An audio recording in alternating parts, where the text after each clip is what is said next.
Hello, fellow YouTubers. Like AotP Stop Motioner here. Welcome to viewers new and old. And today I'm finally back to talking about the 13 primes. I reviewed Prima a few months ago and then got sidetracked with other things, but now I'm back here ready to talk about Solus Prime. And yeah, let's get into it. Just taking a look at her truck mode. First off, I just like to get the weapon storage out of the way. This is fine. It's just your typical slap the weapon on the side. It's relatively inoffensive. I'll talk more about this thing later because I do have some things to say on it. Anyway, taking a look at what I assume is a truck mode. I like it. I think it's got a very unique color scheme.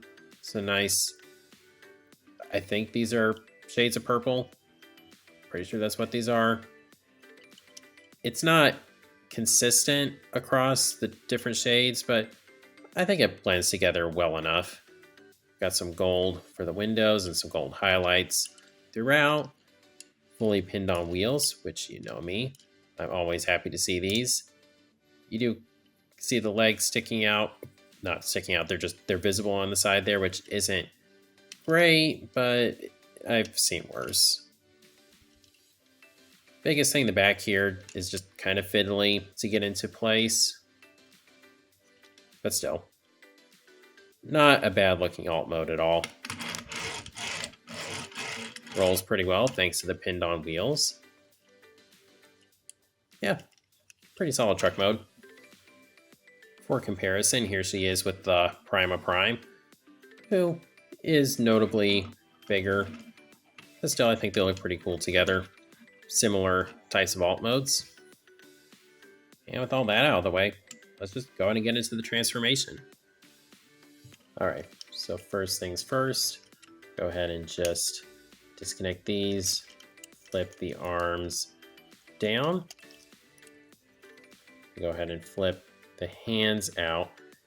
And I should take note, I feel like most people probably know this at this point, but these panels like to come off easily. I'm familiar with that. I mess with this figure enough that I know how to avoid that. They're easy to get back on, but still, something I just feel I'm obligated to mention. And go ahead, come to the legs, straighten them out, disconnect them, rotate the feet right here, and go ahead, flip the wheels out, and flip the feet out, put the wheels back into place. Then go ahead, just kind of, yeah, these like to come off too. Just go ahead and fold the shoulder guards forward. And they're easy to get back into place also. Yeah, these are a little annoying. Just be careful with them. Then go ahead, rotate the waist around. Then angle this section back. Flip the shoulders into place. Straighten the arms out. Collapse the shoulder guards. And go ahead, flip the head out. Close this up. Then there's some tabs on the back here that are going to go into those slots. Just straighten everything out. Then flip this section forward. Rotate it. Flip these in front of it, rotate it again, flip them back down, and there we have Solus Prime in her robot mode. Now taking a look at her robot mode, first off the head sculpt, I really like how it looks. I know this design is based more on her Prime Wars trilogy design, but she does have the hair on the back. I don't know if that's a Prime Wars trilogy design thing or not. I know it's on the line continuity design because they gave some of them hair, which is kind of weird, but I can let it slide for just they're ancient. And ancient beings have hair, apparently. I guess that's how it works for robots. Yeah, I do like that head sculpt. I think the eyes pop. And pretty much same detail that we saw in the vehicle mode, what I think are shades of purple throughout. Along with some gold for the skirt thing here on the knees, then the pointed toes, Not too bad in the back kibble department. I think she cleans up fairly well.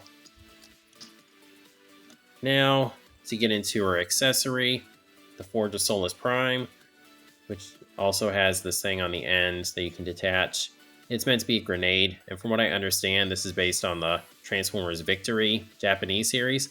I've never watched it, but I did some research and found out that's what this is based on. So, cool Easter egg. The Forge itself, though, I liked the sculpt and paintwork on it. I like the purple, the yellows, the golds. On the top, it's got her insignia on it. I like all that. Biggest issue, it's just too dang small. Even for her, it looks kind of small. It's similar criticism to what I have for the Star Saber with Prima, where I feel like the Star Saber should be an oversized weapon. It should look big even when Optimus Prime is wielding it. And well, that's kind of how I feel here. I wouldn't want this one to look oversized if like 86 Optimus was wielding it, because then it would look ridiculously oversized for her. But still, I wish it looked a little too big for her and maybe more proportionate for other figures. That's just how I would have preferred it. If that makes any sense. It probably doesn't, but that's how I feel. It does also have this little peg on the back that can flip out. You could store it on the back here. So you got some storage options. And then to attach it, you just go ahead and disconnect it. Just stick it under her hand right here. Go and attach it on top. And she's ready for battle, or more likely just forging new weapons and things like that. So to get into our articulation, head is on a ball joint. Look right and left. Get some tilting. And due to the transformation, get some back right there. A little bit of down. Shoulders can do a full 360. They can go out to the side. They are going to collide with the shoulder guards. Let's see. Yeah, that's about all the more range you're going to get. Get an elbow rotation. Elbow bend, which is a hair under 90. Then the wrists are on ball joints, so you get some rotation. They can also go in due to the transformation. Have a waist swivel, which despite the back kibble being kind of close to the figure, waist swivel is pretty much unimpeded. Really good movement there. And then the skirt here is designed so these things move individually. So you can just have one leg go forward without the whole thing going forward. I wish Hasbro would do this more often. So yeah, that's pretty nice. Legs can go out to the side. You get a thigh rotation, a knee bend, pretty much exactly a 90. And you get a little more articulation down here. I don't know what you're going to do with that, but it's there. Feet can rotate. And you also got some ankle pivot. So, pretty good articulation. Basically got everything you need. I don't have too much to complain about with it. For another comparison, here we have her once again with Prima Prime. And I already complained about the size of the hammer, but to be honest, the size is just kind of my complaint with this figure as a whole. I think she's pretty solid for a deluxe, but I think she would have been better as a Voyager. Especially, I don't have him yet, but for whenever I get Megatronus, that's just going to look awkward, because of course those two were lovers, and I just feel it would look kind of weird to have Megatronus just towering over Solus, because from what I understand, Megatronus is a pretty big leader by today's standards. So I don't know, I think she could have benefited from being a Voyager, just for the hammer, and also just for some of the QC issues on this figure, like parts popping off. But anyway, I'm getting sidetracked. Here she is with Prima Prime. Aside from the scale issues, I think these do look cohesive. I like how that looks.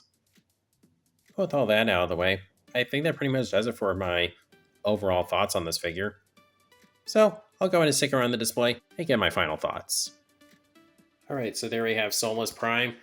With my 13's Prime display I have going so far, really need to go back and get Megatronus and Star Convoy. And of course just waiting for whenever I find Nexus Prime and Lead Maximo, and then waiting for Vector Prime, and this shelf will be complete. Really looking forward to that. And one thing I forgot to mention about just the overall design of the weaponry and the articulation is that you can have Solus hold the forge with both hands in a way that looks relatively convincing.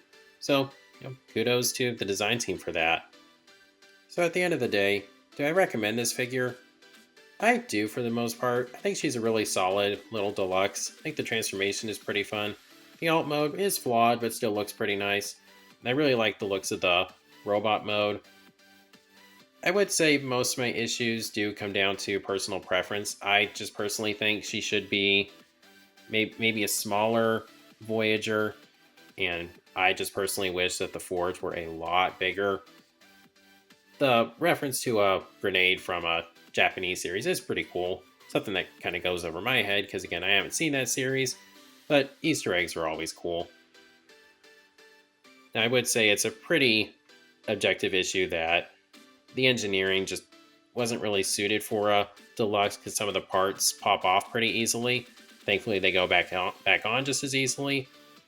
Yeah, I think this figure could have stood for maybe being a bigger size class. But that's just me. Again, as I said, it is a good figure.